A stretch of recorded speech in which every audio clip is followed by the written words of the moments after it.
With the WINN FM News, I am Kevin Brown. Our top stories. Senior Minister Dr. Denzil Douglas highlights diplomatic and economic gains for St. Kitts and Nevis. 2025 St. Kitts Music Festival, a record year with over 37,000 patrons. ICT and Posts Minister highlights impending upgrades to essential services. Guyana's presidential candidate Mohamed confident of sanctions being lifted. Grenada prepares to host the 4th annual Afro-Caribbean Trade and Investment Forum 2025. Internationally, Cambodia calls for immediate ceasefire with Thailand as death toll rises. Now, the details.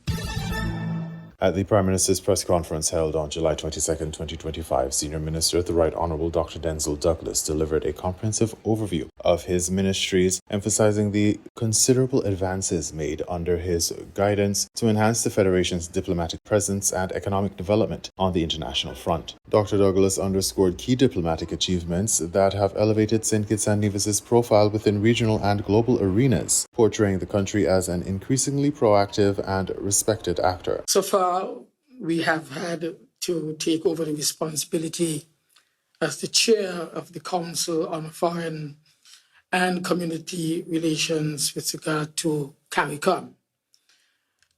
We also have been elected to what we call the Economic and Social Committee at the United Nations for 2026 to 2028. And thirdly, at the United Nations as well, we've been elected to be the Vice President of the UN General Assembly at the 80th session that takes place this year, September.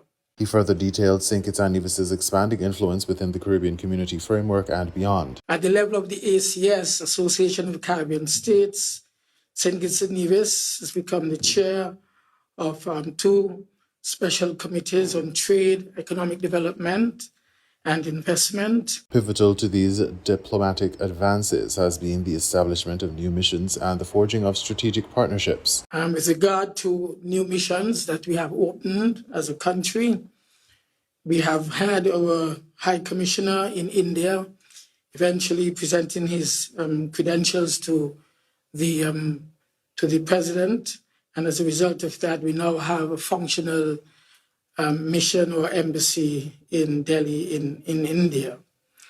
We've also waiting the response for an agreement from the government of Singapore with regard to another high commission that we are opening there, and we expect that to take place over the next few weeks to months. The senior minister also outlined ongoing negotiations with Middle Eastern nations, highlighting efforts to broaden St. Kitts and Nevis's diplomatic representation. I should also say that we have entered into discussions with countries like Saudi Arabia and in particular with Kuwait. And we also would be engaging countries like Qatar that is in the Middle East, in order to ensure that we can have proper representation for the government and people in those countries. In addition to diplomatic achievements, Dr. Douglas acknowledged the instrumental role of international organizations in facilitating educational opportunities for the Federation's citizens. With regard to the Organization of American States, we've had tremendous support, especially in the area of scholarships, and not to mention, of course, the scholarships that we continue to have from Morocco and the Republic of China and Taiwan. We want to thank not only Ambassador Francis, who is our ambassador there in Taiwan, but also the outgoing ambassador of Taiwan, who, as you would have heard, has basically been recalled and to be given, I'm sure, higher duties by his government. Well, while we await the presence of a new ambassador from Taiwan, who will be coming here shortly. Turning to economic development, Dr. Douglas expressed optimism regarding key investment projects that promise to generate employment and foster growth. In the area of investment, just to emphasize that Hotel Indigo, which we had broken ground for a few months ago, that there has now been the signing of the construction agreement between the contractor and the developer. And so we are expecting that we would have some constructions taking place very shortly, thus providing quite a number of job opportunities for our people. He also referenced ongoing discussions with high-profile developers focused on luxury hospitality offerings. We continue in discussions with the developers of the Taj Hotel and Spa, which is a very high luxury brand coming out of India and in Asia generally. They are in discussions with the Whitegate Development Corporation with regard to the location of this new facility, and so that continues as well. Economic diplomacy remains a crucial priority, as Dr. Douglas emphasized St. Kitts and Nevis' commitment to advancing its trade interests on the global stage. In the area of international trade, we have just come out of Namibia, as I mentioned earlier, in speaking to a question and responding to a question. But we want to make sure that we continue to have a presence in the international community on trading matters in order to ensure that we can project and request fairer trade policies and relations with St. Kitts and Nevis and those with which we are trading. Industrial expansion is also on the horizon. The senior minister revealed progress towards new facilities that will contribute to the nation's economic diversification. On the area of industry, just to say that we eventually are looking forward for the establishment of 3 new facilities in the industrial estate, one of which almost close to completion, that is Sparrow Foods, and also another facility that will be producing solar panels. Highlighting regional collaboration, Dr. Douglas described prospects for commercial partnerships aimed at reducing costs and fostering investment. We are also in discussions through the relevant entity with business people in Curacao, trying to establish partnerships with businessmen there, not only partnerships for goods, which might be more cheaply produced and thus be cheaper for our own consumers here, but also in terms of possibilities for partnership in investment. Dr. Douglas affirmed the continued importance of the Citizenship by Investment CBI program as a catalyst for foreign investment. Because of the importance of the CBI in terms of facilitating investment in the country, we continue as a ministry to be engaged at the level of the Foreign Affairs to ensure that discussions, especially with the United States of America and discussions with the European Union, are properly facilitated so that at the end of the day, we would still have this facility to assist us in attracting new investors and investment to our country. The detailed account by Dr. Douglas suggests efforts to strengthen St. Kitts and Nevis' diplomatic footprint and enhance economic opportunities, thereby positioning the Federation for sustained growth and international collaboration in the years ahead.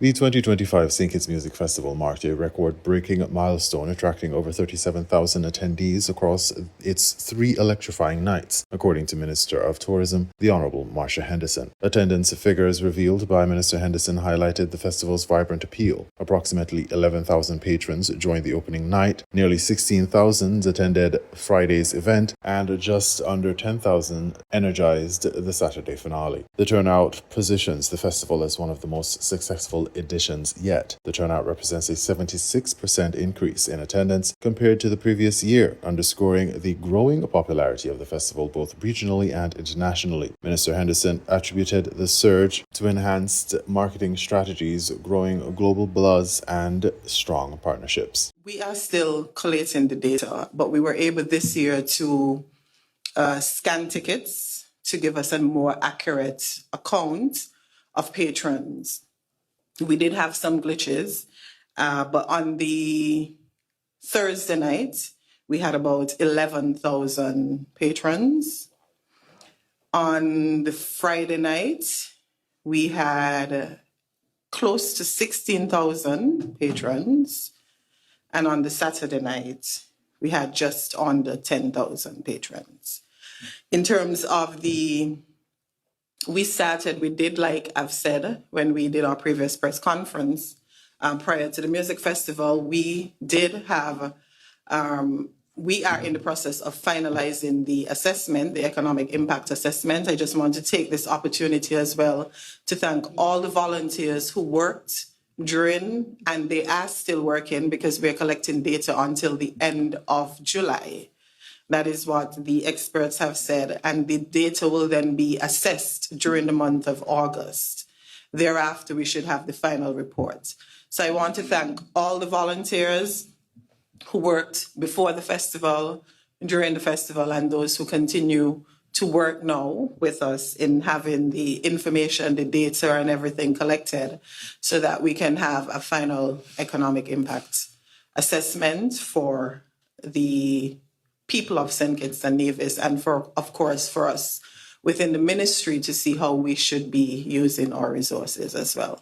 And of course, for the stakeholders of the industry, the hoteliers, restaurateurs, and all of the people who continue to work within the tourism industry. The Ministry of Tourism is currently finalizing the official economic impact assessment, with data collection set to continue through July and analysis scheduled for August. The forthcoming report aims to provide crucial insight to optimize resource allocation and bolster the benefits that the festival brings to the nation's tourism sector and associated industries. Beyond St. Kitts and Nevis, neighboring islands are capitalizing on the festival's regional influence to promote their cultural celebrations. Fitzroy Briggy Tomlinson, chairman of the Anguilla Summer Festival, spoke about the collaborative opportunities presented by the St. Kitts Music Festival. The marketing that we did at the St. Kitts Music Festival was the first time for us. It was a great opportunity to collaborate with our neighbors. One of the things that we're looking at is our target markets for the summer festival. Who are we catering to? And I think St. Kitts and persons across the region is a adequate prime target that we should go at. And I think that was the perfect opportunity for us to collaborate with the St. Kitts Music Festival to get the marketing out there, get our names out there, to be quite honest, and explain to persons what we're doing as part of our summer festival.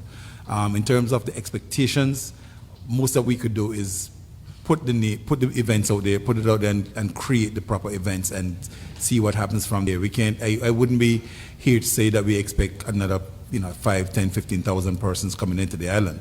But if we market ourselves effectively, I think persons will come. There are a lot of Anguillans on the way back home for the summer festival. So we do expect a lot of persons to come out there. The word is out. A lot of persons coming for the beach, a lot of persons coming for the Eyes Wide Shut. The Anguillans come back home for the Calypso, and the Queen pageant is doing very well. So I do expect a very good turnout for the summer festival. Fans of the St. Kitts Music Festival can look forward to supporting Anguilla's vibrant festivities, where performers Akayu Sweet and Sister Sensia will showcase their talents during the summer festival activities running from July 25th through August 10th, 2025. The success of this year's music festival continues to suggest that the Federation of St. Kitts and Nevis is a premier cultural and tourism destination in the Caribbean, with the positive economic ripple effects benefiting local businesses and industries alike. The Honourable Connors Maynard, Minister of Public Infrastructure, Energy, Utilities, Domestic Transport, ICT and Posts, provided an update on the ongoing initiatives within his ministry, highlighting multifaceted approaches to improving the Federation's infrastructure and essential services. On the digital front, the ministry has embarked on groundbreaking initiatives to modernize government services. The implementation of a digital electronic identification EID system is underway, promising every citizen a unique identifier linked securely to relevant personal information accessible only to authorized parties. Minister Maynard illustrated the practical benefits. So, for instance, when you go to a bank, say, for instance, it will have access to your police certificate or your birth certificate, so you don't have to run from area to area. We have set up what is called a digital transformation management unit, who is responsible for overseeing the e-government transformation of the entire federal government so that services can be brought to you more efficiently and effectively. An internationally renowned expert firm, Cybernetica from Estonia, the birthplace of digital government, has been brought on board after a procurement process to advise and assist in the national digital overhaul. Simultaneously, the Post Service is undergoing a major upgrade with the rollout of a national addressing system designed to assign formal fixed addresses with postal codes to every property in the Federation. Engaging consultants with experience in systems development from Washington, D.C. and the U.S. Virgin Islands, the ministry aims to replace informal and often confusing address descriptions with more standardized ones. The minister described the vision. So we're very happy to be dealing with them. They've had their initial visits and now they're doing their recommendations of how we're going to move to a point where your address will now be 4 Ebony Brandon Street, Tabernacle, XYZ with a postal code as opposed to around the shop by the red car. Minister Conress Maynard's update encapsulates a forward-thinking and comprehensive strategy across multiple sectors essential to St. Kitts and Nevis's advancement. Aggressive road work, transformative energy projects, innovative water systems, and sweeping digital transformations collectively set the stage for a more sustainable, connected, and resilient federation. As these initiatives progress, residents can anticipate enhanced infrastructure, reliable utilities, and modernized services that meet the needs of a growing and dynamic population. In regional news, Guyana's presidential candidate Mohamed confident of sanctions being lifted. News source Guyana reports. The presidential candidate of the WINN party, Azruddin Mohammed, expressed a high level of confidence that the sanctions imposed by the U.S. against him and his father, along with their businesses, could be lifted sooner. Mohammed, a billionaire businessman turned politician, along with his father Nazar Mohammed and their businesses, were sanctioned by the U.S. government in 2024 over tax evasion and gold under declaration claims. The WINN presidential candidate told reporters that his attorneys in the U.S. are working around the clock to have those sanctions lifted. My lawyers in the United States of America, they are presently working with OFAC to get me delisted. And I think, I'm being very optimistic that very soon I will be delisted so that we can work together with the United States of America. The U.S. ambassador to Guyana, Nicole Theriot, warned that Mohammed's election to government or the National Assembly could hamper the existing relations between the U.S. and Guyana. In response, Mohammed said Guyana is a sovereign nation. He said his decision to throw his hat in the political ring and launch his party was based on the cries of the people. This is the first time that I would agree with Barrett Jagdeo. This is a sovereign nation. This is the will of the people. They want me to run for office. That is why I declared my candidacy, because of the people of this country. Ambassador Theriot explained yesterday that it would be problematic for the U.S. government to work with an OFAC-sanctioned individual, whether that individual is in government or the National Assembly. She said the U.S. will have to ensure that it does not work with a sanctioned person specifically. Addressing the issue during the launch of his party's manifesto, Mr. Mohammed, in response to a question posed by News Source, said he's also confident that the U.S. will work with him once he is elected to office. When we take office the 2nd of September, the United States of America will work with us. Will work with us.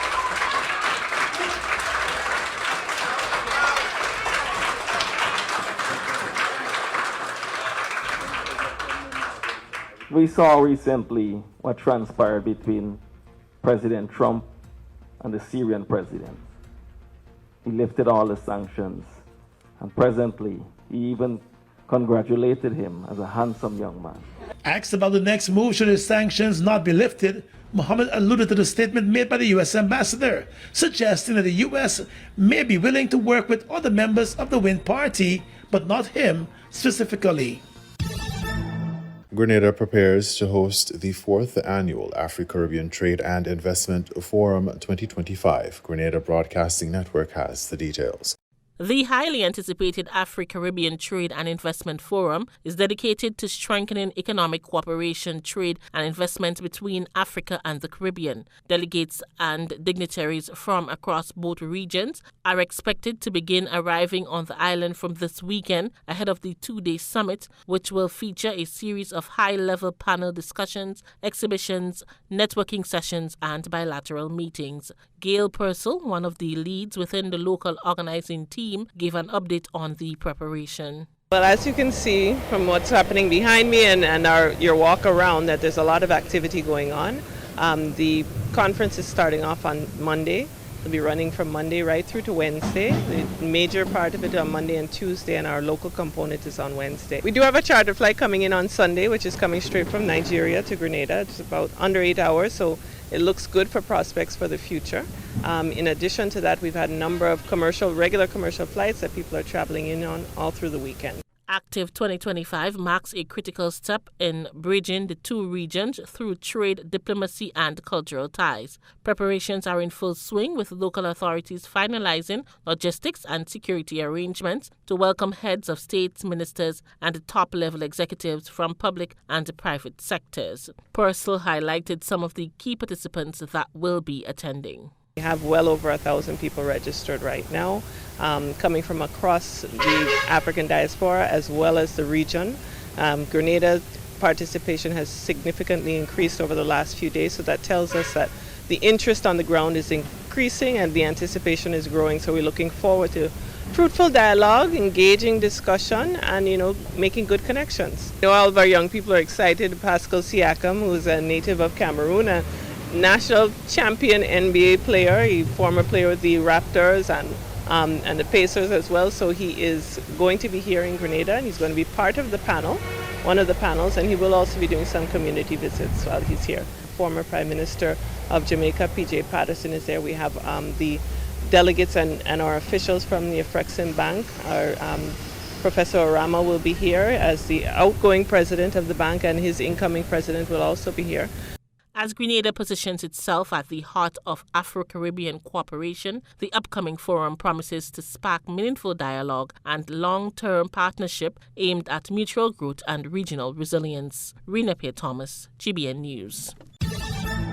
We now bring you these international reports. Cambodia has called for an immediate ceasefire with Thailand as cross-border fighting is continuing for a third day, raising fears of a full-blown war. Both countries have been using heavy weapons after a long-running border dispute turned violent on Thursday. Thailand has evacuated more than 130,000 civilians and declared martial law in some border areas. Jonathan Head reports from the Thai-Cambodian border. For a second day, the guns boomed across the Thai-Cambodian border. This is a Thai artillery unit. They kept this up until nightfall. A long stretch of territory on the border has now been emptied. On a 1-hour drive, we hardly saw a soul. But in among the trees, in schools and temples, there are now thousands of Thai soldiers. Though in this village a handful of men had stayed behind, worried about what would happen to their houses. And nearly all the villages right along this border for hundreds of kilometres have been evacuated. But for those who've chosen to stay to look after their homes or their livestock, these rudimentary shelters have been built to protect them from Cambodian rockets. And there have been almost constant artillery exchanges throughout the morning, both outgoing from here and coming back from the other side. Their families have been moved far from the shells and rockets. The sports complex in the city of Surin. It's just a roof over their heads and a sleeping mat on the floor. Though the Thai authorities are running a slick relief operation with plenty of food and water, and even a designated area for evacuated pets. But it has been a traumatic experience. We heard the loud bangs, so we gathered all our important belongings, said Joy. We had to wait so long for a ride to safety, as all the cars leaving our village were full. Now, all they can do is wait for the guns to be silenced by diplomacy, so they can go home. Jonathan Head, BBC News, on the Thai-Cambodian border.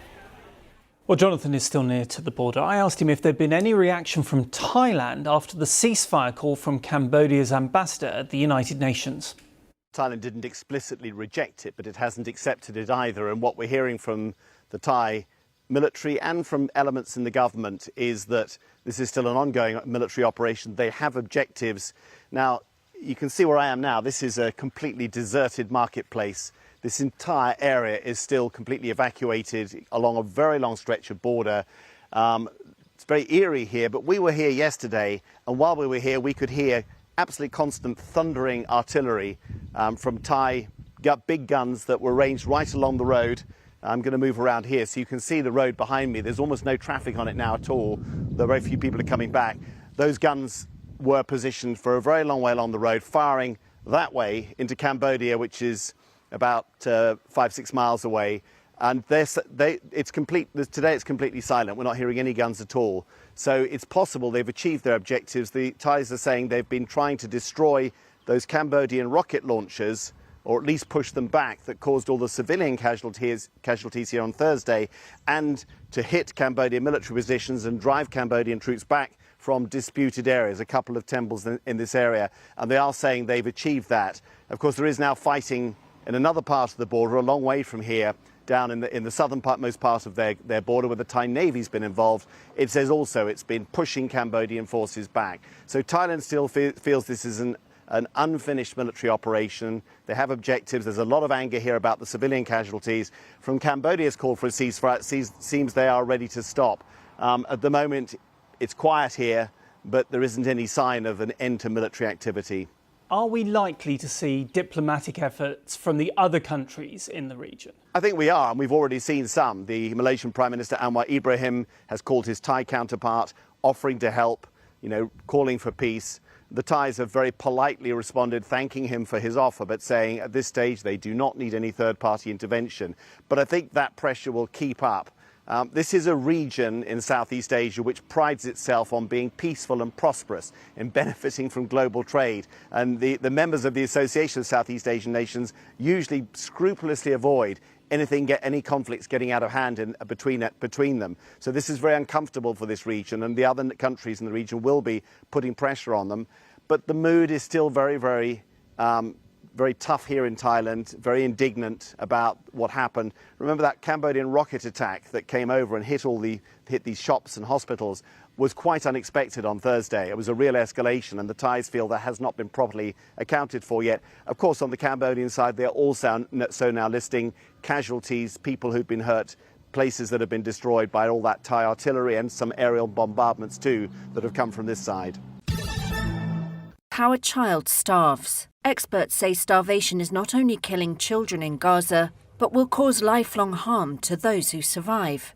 Malnourishment is one of the worst things that can happen to a child, at point blank. Though Gazans of all ages are suffering and losing their lives, aid groups say, there's a 1,000-day window from conception to 2 years of age that is crucial, according to Kirk Pritchard of Concern Worldwide. If you're severely acutely malnourished during that time, or even if you're moderately acutely malnourished at that time, you're going to have a lower IQ likelihood. You're going to have lower height. You're going to have lower weight. It's going to affect you for the rest of your life.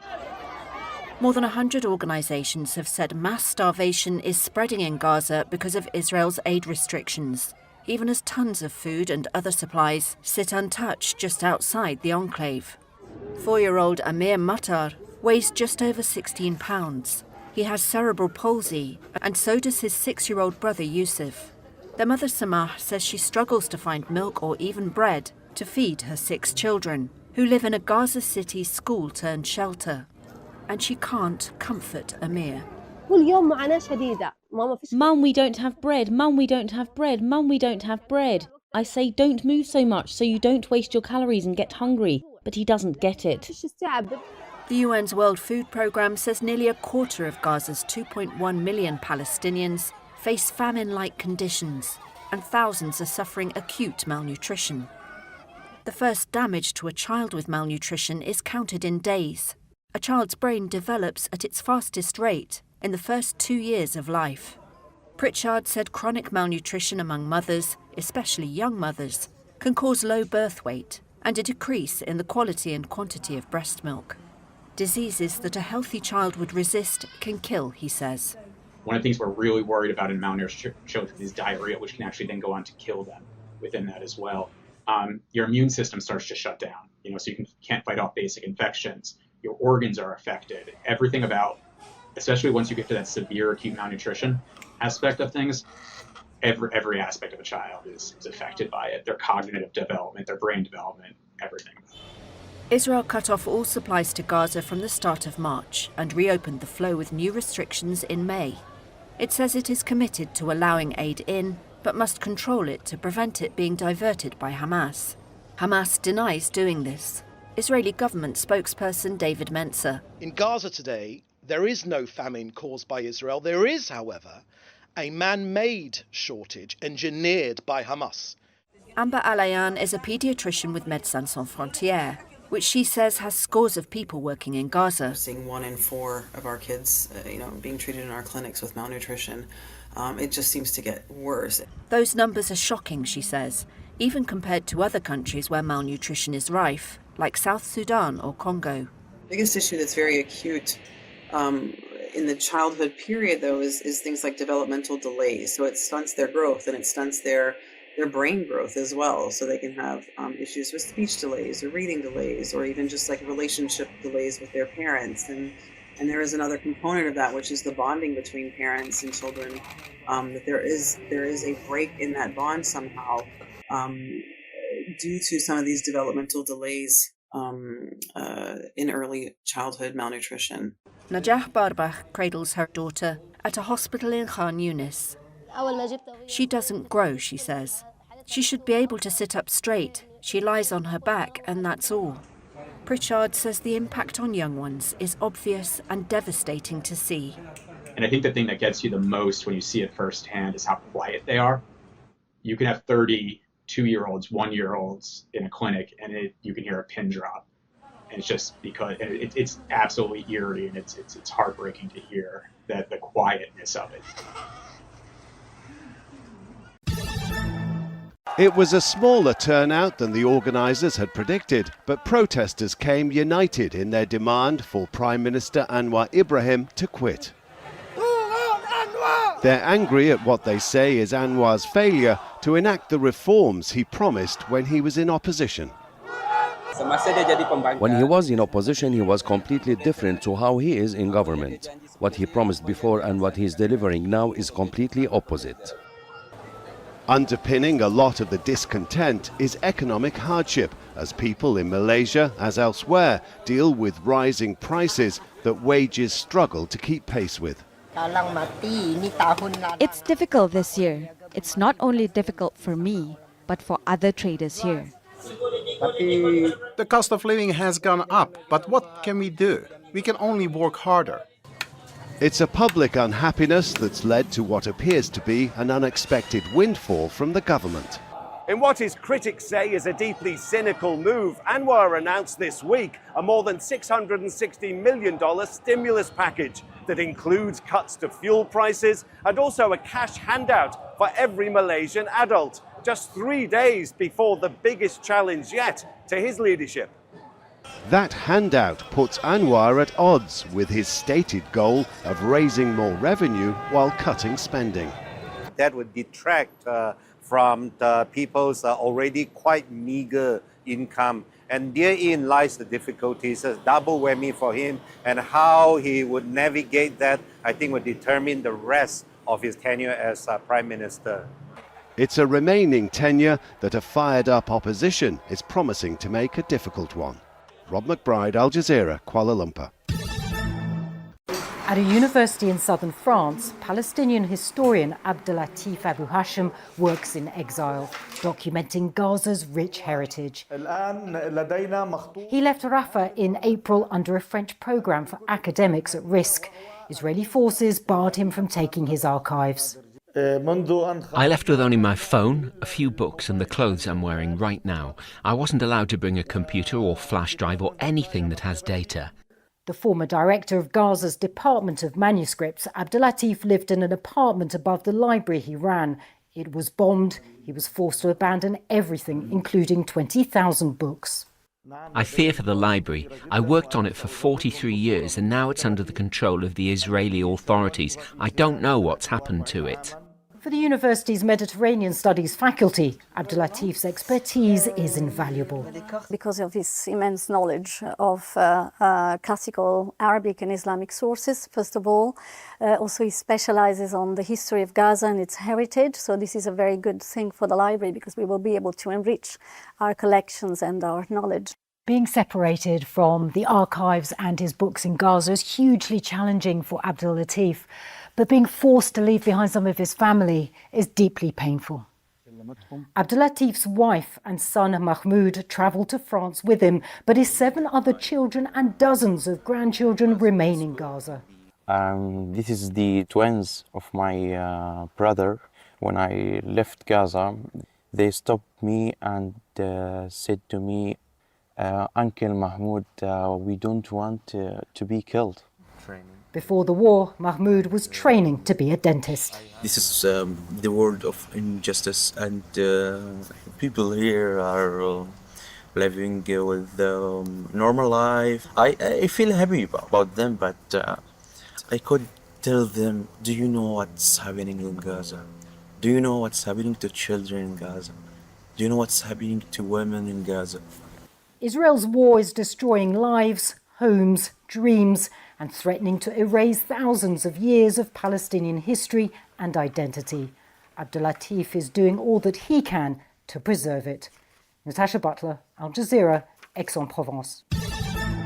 You were listening to the WINN FM 98.9 newscast. Our top stories were: Senior Minister Dr. Denzil Douglas highlights diplomatic and economic gains for St. Kitts and Nevis. 2025 St. Kitts Music Festival, a record year with over 37,000 patrons. ICT and Posts Minister highlights impending upgrades to essential services. Guyana's presidential candidate Mohamed confident of sanctions being lifted. Grenada prepares to host the 4th annual Afro-Caribbean Trade and Investment Forum 2025. Internationally, Cambodia calls for immediate ceasefire with Thailand as death toll rises. Thank you for listening.